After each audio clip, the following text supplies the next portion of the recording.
Eu tenho a honra de chamar a querida Soliane Manchineri. Ela é mestra, ela tem mestrado, ela é da mesma instituição. Eu sou da mesma instituição que ela, da UFAC. Vou dizer que ela é mesma, porque ela veio depois de mim, ela é bem novinha.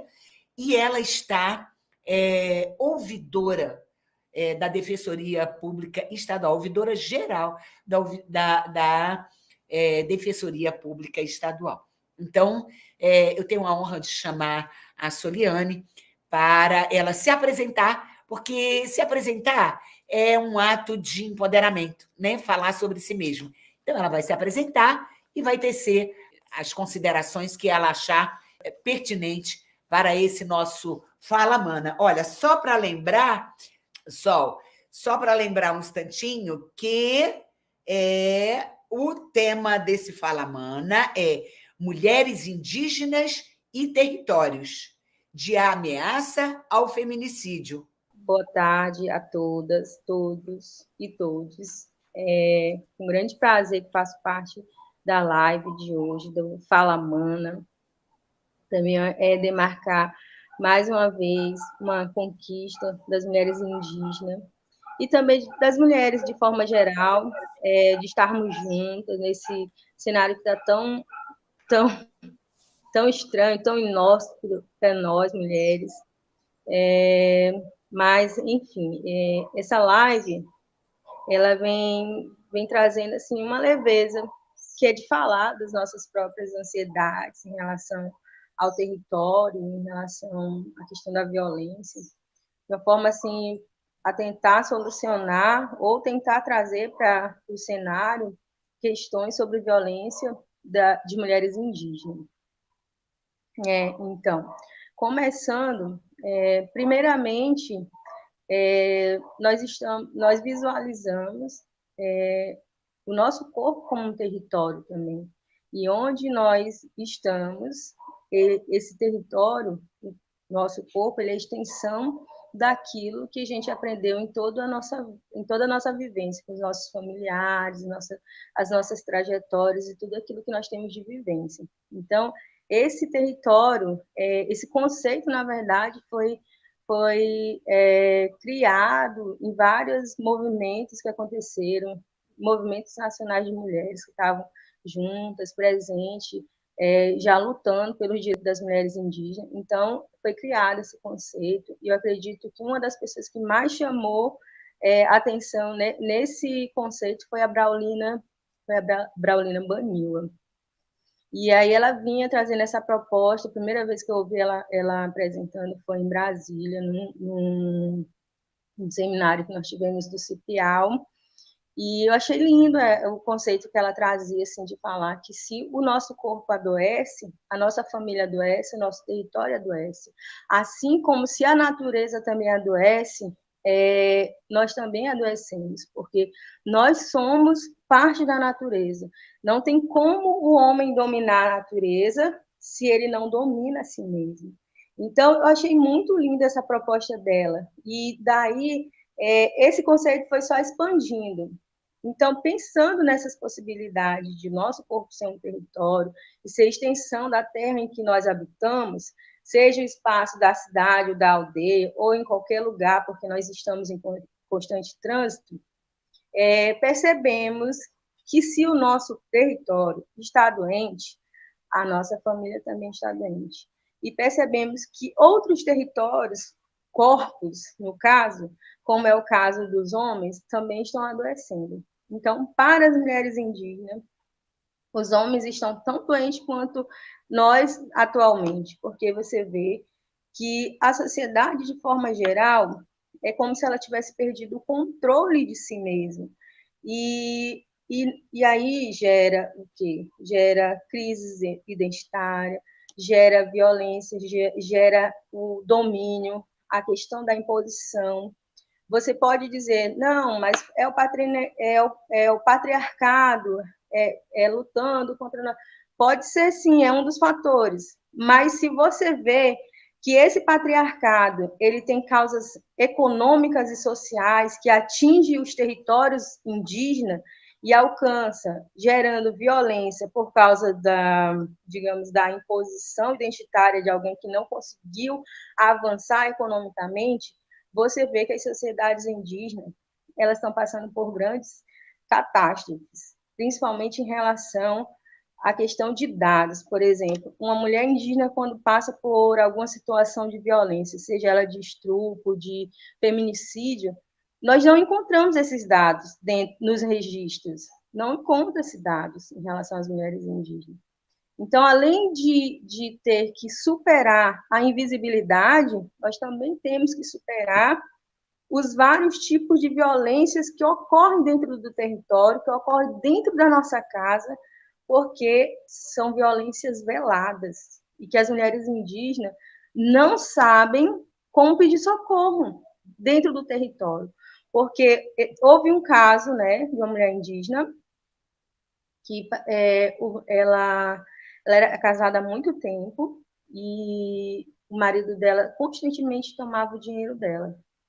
Ela fez a denúncia e foi na cidade, fez a denúncia, mas o marido dela ficou sabendo disso.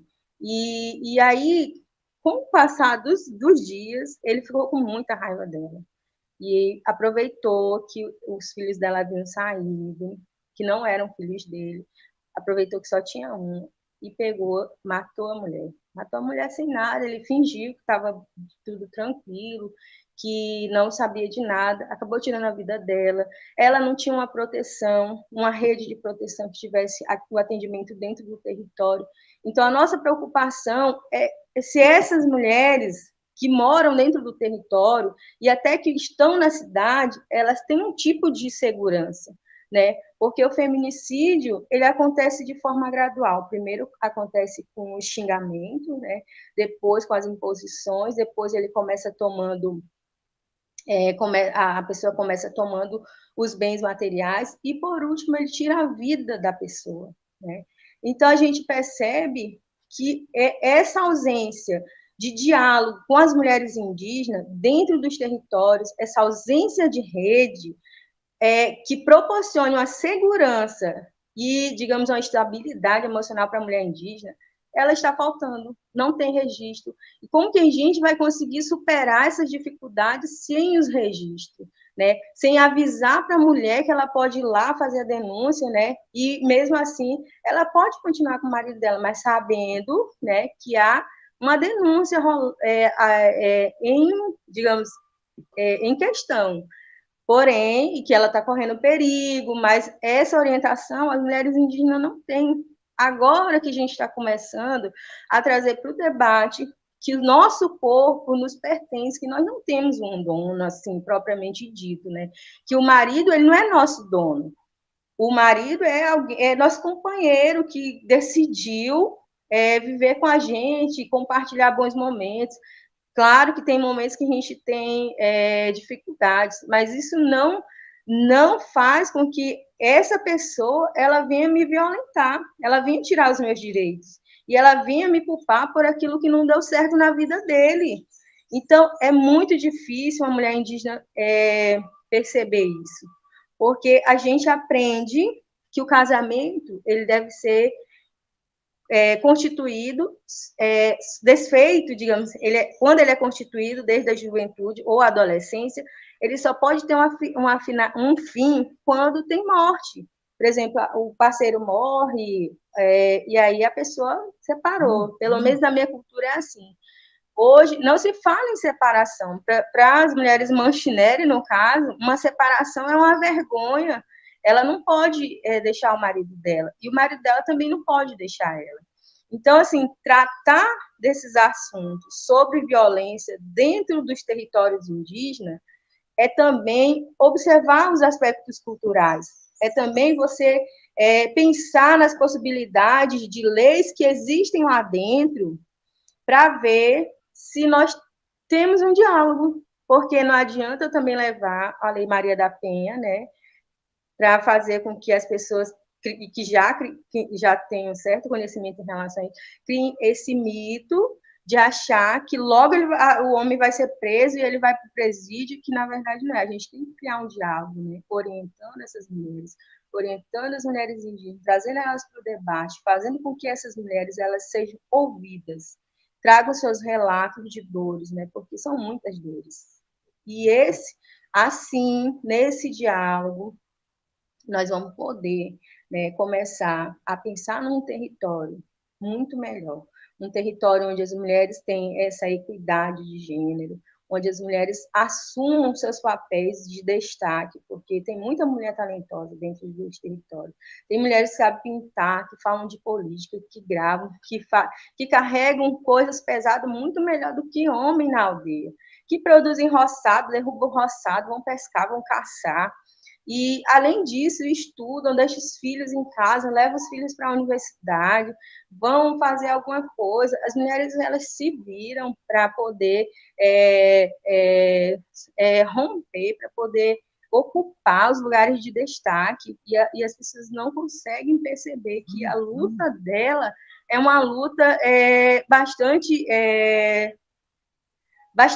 sufocante ao mesmo tempo, porque se você tem filhos, porque a maioria das mulheres indígenas casam cedo, com 16 anos, pelo menos no meu povo tem mulher com 16 anos que já tem 2 bebês. Então, para uma mulher que tem 16 anos com 2 bebês, fica bem difícil ela estudar dentro das salas de aula, porque ou ela cuida dos bebês e tem alguém para ajudar ela, ou então ela começa e vê o marido dela lá vigiando ela, porque acha que ela está namorando. A gente percebe que é preciso um diálogo muito amplo, não só com as mulheres, mas com os homens, para que eles possam compreender que a nossa vida não depende só deles, mas que se eles nos ajudarem e se eles tiverem mais empatia conosco, nós vamos conseguir muito mais espaço e não vamos tomar o deles, né? E não estamos disputando poderes, nós estamos querendo equidade, queremos ocupar os espaços de destaque, que são esses que já são garantidos para nós, só que parece que ninguém quer abrir ceder os espaços, que, na verdade, se nós começarmos a construir esses espaços de diálogos e, com certeza, fazer com que esses espaços sejam ocupados tanto por mulheres negras como mulheres indígenas, mulheres brancas, a gente vai ter um diálogo qualificado, nós vamos ter, porque ninguém está roubando espaço de ninguém, mas sim interagindo. Isso, a partir dessa interação, nós vamos criar os verdadeiros conceitos de interculturalidade, que é exatamente isso, eu levar tudo aquilo que eu aprendi durante as minhas vivências com as questões do meu povo, de medicina tradicional, conhecimentos de narrativa, histórico, econômico, porque povos indígenas também trabalham com o desenvolvimento sustentável, mas a maneira do bem viver, as pessoas, algumas falam de Pachamama, mas tem vários outros nomes, a questão do desenvolvimento dentro das terras indígenas. Então, assim, a gente vai qualificar, assim, esse território, vamos ter um novo viés, podemos até pensar em superar a questão da violência, porque eu fico me perguntando por que o Acre é um dos grandes campeões de feminicídio, se somos nós que educamos nossos filhos. O que está acontecendo com a gente? Não é culpa nossa, eu sei, mas será que a gente não tem gerado algumas concepções machistas dentro de nós e temos oprimido nós mesmas? Será que a gente está fazendo alguma coisa que não deveria fazer? Vamos dar mais espaço para as mulheres, vamos abrir, vamos chamar elas para a roda, acolher, abraçar, dar as mãos, porque quando a luta ela é feminina, a luta é leve. A gente teve um encontro em que as mulheres se abriram, choraram, contaram suas dores, e foi tão legal, assim, foi muito legal a gente ouvi-las, sabe? E tentar compreender como que a gente poderia ajudar, como criar uma rede que seja qualificada a ponto de acolher e não vitimizar tantas vezes as mulheres que estão passando por essa situação de violência velada dentro de casa, de socorrer, não culpar, não apontar o dedo para as pessoas que não conseguem se, digamos, desvencilhar daquele relacionamento tão tóxico, né? Mas acolher mesmo, tentar compreender de uma forma tão generosa a ponto que a mulher perceba suas debilidades e possa criar um outro caminho. Eu acredito que que isso seja uma das nossas características, né, de acolher como mãe, porque nós já tivemos filhas e filhos, né? Então, as nossas filhas, elas têm que ser nossas amigas. As nossas mães têm que continuar sendo nossas amigas, tias, tios. E assim a gente pode criar um respeito, porque eu acredito que a maioria das causas que ocorrem a violência contra a mulher são de pessoas assim que na infância elas passaram por algum certo tipo de violência, porque eu acredito assim que na mente de uma pessoa que passa por isso, porque nesses últimos dias eu tenho ouvido falar que mulheres também causam tipos de violências. E aí a gente vai investigar o processo inicial dessa pessoa e a gente percebe que ela veio de uma família assim que já estava assim socialmente desestruturada, passou por vários tipos de violência, então ela reproduz aquilo na vida dela adulta. Então, se não tivermos esse olhar para ouvir, para fazer com que essas pessoas externalizem todos esses sintomas que elas têm vivido durante anos, que poderíamos considerar como doenças psicossomáticas, por elas terem guardado até os dias atuais, se não estamos criando pessoas que podem agredir a sociedade daqui em um futuro mais próximo, né? Então, nós precisamos ter esse viés não só de criar uma rede bem organizada, bem estruturada de acolhimento, mas também pensar nessas questões psicológicas, porque a gente não conhece a mentalidade de uma pessoa. A gente conhece aquilo que uma pessoa quer mostrar, mas por trás de tudo aquilo que ela está demonstrando, o que está por trás dela quando ela está sozinha no quarto?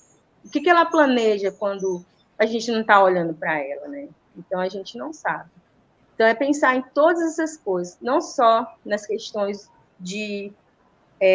digamos, de compreender o corpo, mas de compreender também os comportamentos dessa pessoa, para que nós venhamos realmente começar em novas possibilidades.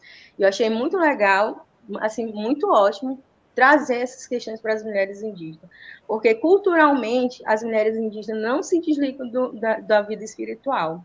Esse mundo cultural ele está sempre ligado à vida espiritual. É o sonho, são alguns tipo, como é que eu posso dizer?